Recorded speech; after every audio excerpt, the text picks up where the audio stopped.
ഈ വീഡിയോയിൽ പഠിക്കാൻ പോകുന്നത് ക്ലാസ് 1 ഇന്ത്യ ഭൗതിക പരിസ്ഥിതി എന്ന ടെക്സ്റ്റ് ബുക്കിലെ ചാപ്റ്റർ 1. ഇന്ത്യ സ്ഥാനം. ഇന്ത്യയുടെ പ്രധാന കരഭാഗം. വടക്ക് കശ്മീർ, തെക്ക് കന്യാകുമാരി, കിഴക്ക് അരുണാചൽ പ്രദേശ്, പടിഞ്ഞാറ് ഗുജറാത്ത്. ഇന്ത്യയുടെ രാജ്യാന്തര സമുദ്ര അതിർത്തി തീരത്തുനിന്നും 12 നോട്ടിക്കൽ മൈൽ വരെയാണ്. ഇന്ത്യയുടെ തെക്കൻ അതിർത്തി ബംഗാൾ ഉൾക്കടലിൽ 6°45' ഉത്തര അക്ഷാംശം വരെ വ്യാപിച്ചു കിടക്കുന്നു.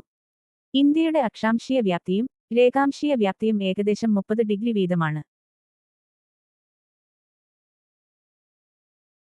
ഇന്ത്യയുടെ അക്ഷാംശീയ വ്യാപ്തിയും രേഖാംശീയ വ്യാപ്തിയും ഏകദേശം 30 ഡിഗ്രി വീതമാണ്.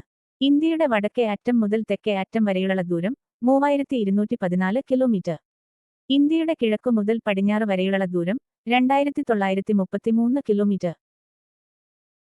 രണ്ട് രേഖാംശ രേഖകൾ തമ്മിലുള്ള അകലം ധ്രുവങ്ങളിലേക്ക് പോകുന്തോറും കുറഞ്ഞു വരുന്നു.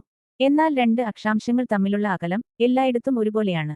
ഇന്ത്യയുടെ തെക്കുഭാഗം ഉഷ്ണമേഖലയിലാണ്. ഇന്ത്യയുടെ വടക്കുഭാഗം ഉപോഷ്ണ മേഖല അഥവാ ഉഷ്ണ മിതോഷ്ണ മേഖലയിലാണ്.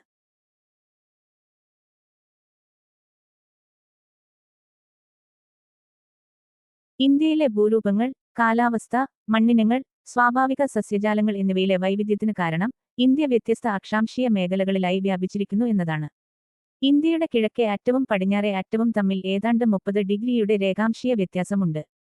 ഇത് രാജ്യത്തിന്റെ കിഴക്കേ അറ്റവും പടിഞ്ഞാറേ അറ്റവും തമ്മിൽ ഏകദേശം 2 മണിക്കൂറോളം സമയ വ്യത്യാസത്തിന് കാരണമാകുന്നു. ഇന്ത്യയുടെ അക്ഷാംശം 8 ഡിഗ്രി 4 മിനിറ്റിനും 37 ഡിഗ്രി 6 മിനിറ്റ് വടക്കിനും ഇടയിൽ.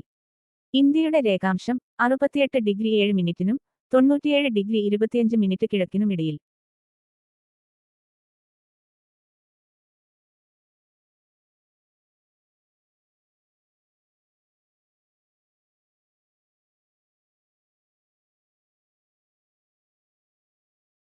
മാനകരേഖാംശം നിശ്ചയിക്കുന്നതിൽ ലോകരാജ്യങ്ങൾക്കിടയിൽ ഒരു പൊതുധാരണ നിലനിൽക്കുന്നുണ്ട്. പൊതുവായി 7 ഡിഗ്രി 30 മിനിറ്റിന്റെ ഗുണിതങ്ങളായ രേഖാംശ രേഖയെയാണ് മാനകരേഖാംശ രേഖയായി പരിഗണിക്കുന്നത്. ഇന്ത്യയുടെ മാനകരേഖാംശം 82 ഡിഗ്രി 30 മിനിറ്റ് കിഴക്ക്. ഈ മാനകരേഖാംശം ഉത്തർപ്രദേശിലെ അലഹബാദിലൂടെ കടന്നു പോകുന്നു. ഇന്ത്യൻ മാനക സമയം ഗ്രീനിച്ച് മാനക സമയത്തേക്കാൾ 5 മണിക്കൂറും 30 മിനിറ്റും മുന്നിലാണ്. മാനക രേഖാംശം കടന്നു പോകുന്ന സംസ്ഥാനങ്ങൾ: ഉത്തർപ്രദേശ്, മധ്യപ്രദേശ്, ഛത്തീസ്ഗഡ്, ഒഡീഷ, ആന്ധ്രാപ്രദേശ്.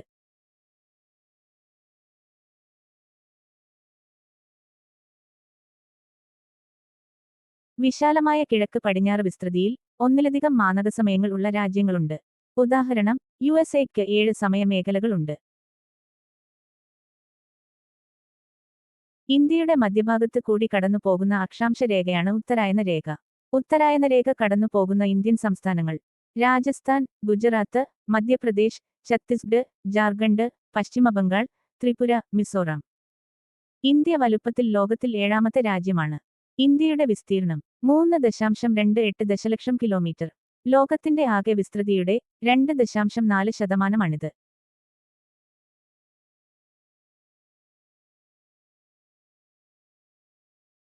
വടക്ക് ഹിമാലയ പർവ്വതം, വടക്കു പടിഞ്ഞാറ് ഹിന്ദുക്കുഷ്, സുലൈമാൻ മലനിരകൾ, വടക്ക് കിഴക്ക് പൂർവാചൽ മലനിരകൾ, തെക്ക് ഇന്ത്യൻ മഹാസമുദ്രം എന്നിവ ഭൂമിശാസ്ത്രപരമായി അതിരിട്ടു നിൽക്കുന്ന ഒരു ഭൂമിശാസ്ത്ര ഭാഗമാണ് ഇന്ത്യൻ ഉപദ്വീപ്. പാകിസ്ഥാൻ, നേപ്പാൾ, ഭൂട്ടാൻ, ബംഗ്ലാദേശ് എന്നീ രാജ്യങ്ങൾ ഇതിലുൾപ്പെടുന്നു. ഇന്ത്യയുടെ ഉപദ്വീപ് ഭാഗം ഇന്ത്യൻ മഹാസമുദ്രത്തിലേക്ക് വ്യാപിച്ചു കിടക്കുന്നു. ഇന്ത്യയുടെ തീരപ്രദേശം 600 കിലോമീറ്റർ. ബംഗാൾ ഉൾക്കടലിലെ ദ്വീപ സമൂഹങ്ങളായ ആൻഡമാൻ നിക്കോബാർ ദ്വീപിന്റെയും അറബിക്കടലിലെ ലക്ഷദ്വീപ് സമൂഹങ്ങളുടെയും തീരപ്രദേശങ്ങൾ കൂടി കണക്കിലെടുക്കുമ്പോൾ ഇന്ത്യൻ ഉപദ്വീപിന്റെ ദൈർഘ്യം 7517 കിലോമീറ്ററാണ്. ഇന്ത്യയുടെ തെക്കൻ അതിരായി ഇന്ത്യൻ മഹാസമുദ്രം നിലകൊള്ളുന്നു. ഇതിന്റെ 2 ശാഖകളാണ് അറബിക്കടലും ബംഗാൾ ഉൾക്കടലും.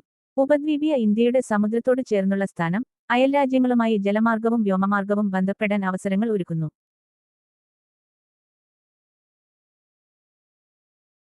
ഇന്ത്യൻ മഹാസമുദ്രത്തിൽ നിലകൊള്ളുന്ന ഇന്ത്യയുടെ അയൽരാജ്യങ്ങൾ: ശ്രീലങ്ക, മാലിദ്വീപ്. ഇന്ത്യയിൽ നിന്നും ശ്രീലങ്കയെ വേർതിരിക്കുന്നത് ഗൾഫ് ഓഫ് മാന്നാറുംബാക്ക് കടലിടുക്കും. ഗൾഫ് കരഭാഗത്തിന് അകത്തേക്ക് കിടക്കുന്ന ഇടുങ്ങിയ സമുദ്രഭാഗം. ഉദാഹരണം, ഗൾഫ് ഓഫ് മന്നാർ. സ്ട്രെയിറ്റ് 2 ജലഭാഗങ്ങളെ തമ്മിൽ വേർതിരിക്കുന്ന ഇടുങ്ങിയ ജലഭാഗം.